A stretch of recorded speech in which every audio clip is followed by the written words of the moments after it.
নমস্কার, গুরু কৃপাহি কেবলম। আমি আজ ছাত্রছাত্রীদের উদ্দেশ্যে আমি গণ নিয়ে আলোচনা করব।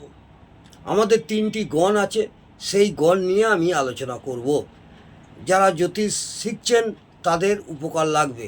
হয়তো অনেকেই জানেন, যারা জানেন না তাদের উদ্দেশ্যে আমি বলবো। আমাদের যেমন 27টা নক্ষত্র আছে, অশ্বিনী, ভরণী, কৃত্তিকা, রোহিণী, মৃগশিরা, আদ্রা, পুনর্বসু করে আমাদের যে 27টা নক্ষত্র আছে, লাস্ট নক্ষত্র হচ্ছে রেবতী নক্ষত্র পর্যন্ত। অশ্বিনী থেকে রেবতী নক্ষত্র 27টা নক্ষত্র আছে, আপনারা সবই জানেন। এই 27টা নক্ষত্র যেমন আছে, আমাদের 3 প্রকার গণ আছে। প্রথম হচ্ছে দেবগণ, নরগণ এবং দেবাড়িগণ বা রাক্ষসগণ। নরগণ, দেবগণ, দেবাড়িগণ, দেবের আড়ি দেবাড়িগণ বা রাক্ষসগণ, যেটাকে আমরা সচরাচর বলে থাকি রাক্ষসগণ। যদি জন্ম নক্ষত্র, কোনো জাতক জাতিকা জন্ম নক্ষত্র যদি অশ্বিনী, মৃগশিরা, পুনর্বসু, পুষ্যা, হস্তা, সাথী, অনুরাধা, শোভনা, রেবতী হয়, তাহলে জাতক বা জাতিকার দেবগণ হবেই হবে।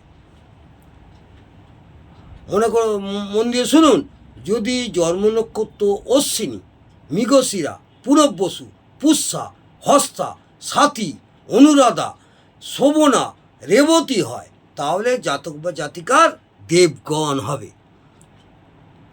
যদি জন্ম নক্ষত্র ভরণী, রোহিণী, আদ্রা, পূর্ব ফাল্গুনী, উত্তর ফাল্গুনী, পূর্বাষাঢ়া, উত্তরাষাঢ়া, পূর্ব ভাদ্রপদ, উত্তর ভাদ্রপদ হয়, তাহলে নরগণ হবে।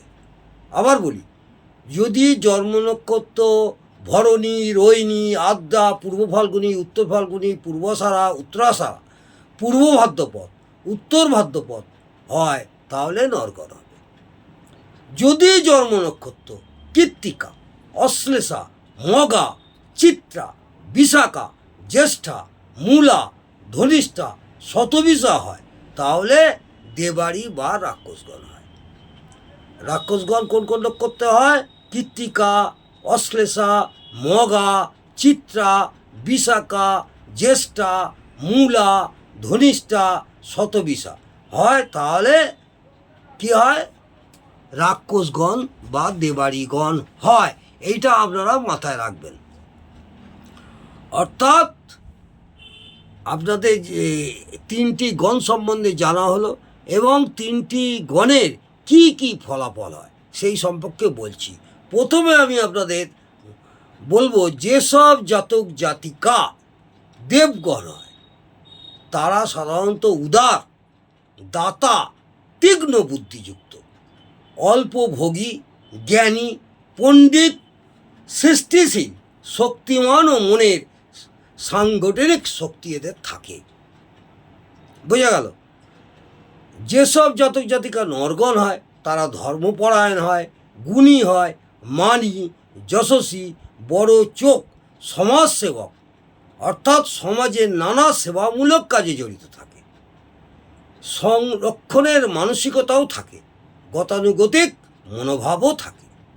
আর যেসব জাতক জাতিকার দেবাড়ি বা রাক্ষসগণ হয়, তারা একটু রাগী প্রকৃতির হয়, লোভী হয়, গাড়ি চালাতে এবং গাড়ি রেস পছন্দ করে, গাড়ি একটু জোরে চালাবে, সাহসী, সমালোচনা মনোভাব, পরের সমালোচনার মনোভাব থাকে, সংস্কার করার মানসিকতাও থাকে।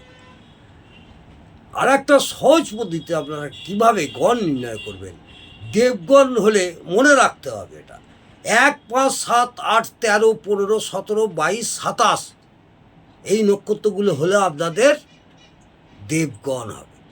তাহলে 1, 5, 7, 8, 13, 15, 17, 22 এবং 27 দেবগণ হবে।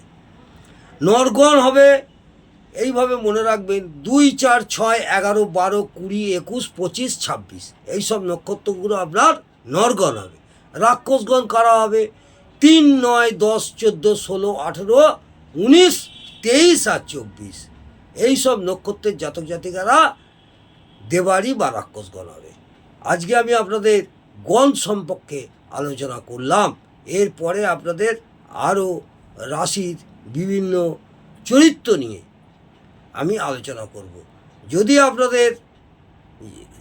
আপনাদের এগুলো জানা আছে, তবুও যারা জানেন না তাদের উদ্দেশ্যে বললাম, আশা করি আপনাদের উপকারে লাগবে। নমস্কার, জয় মাতা।